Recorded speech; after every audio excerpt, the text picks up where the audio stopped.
ఆకివీడు పెదపేట కాదు, అది మాలపల్లె.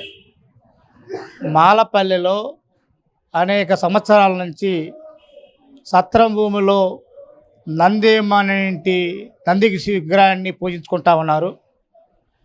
అది ఆ యొక్క గుడిలో పక్కన వైశాస్ ప్రాంతంలో ఉన్నటువంటి రాములవారి గుడి కొత్తగా కట్టే క్రమంలో ఉన్నటువంటి విగ్రహాలని, రాముడు, సీత, లక్ష్మణుడు, ఆంజనేయ విగ్రహాలని, పాత విగ్రహాలని దళితుల అభిష్టం మేరకు ఆ నందీశ్వరుడి యొక్క విగ్రహం పక్కన పెట్టుకున్నారు. అంతే తప్ప అది రామాలయం కాదది.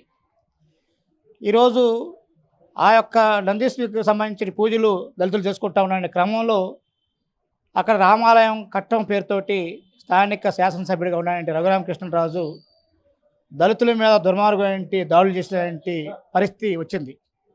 దీన్ని కుల వివక్ష వ్యతిరేక పోరాట సంఘం కేవీపీఎస్ తీవ్రంగా ఖండిస్తూ ఉంది.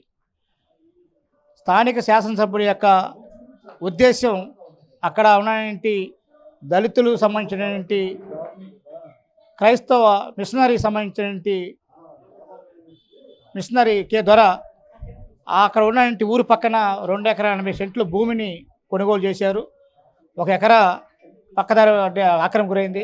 ఉన్నటువంటి 1 ఎకరా 80 సెంట్లని కాజేయటంకు వీళ్ళ కుట్రలో భాగంగానే ఉండి శాసనసభ్యుడిగా ఉన్నటువంటి రఘురామకృష్ణరాజు ఆ రకమైన దుర్మార్గమైన పద్ధతుల్లో కాజేయటం కోసం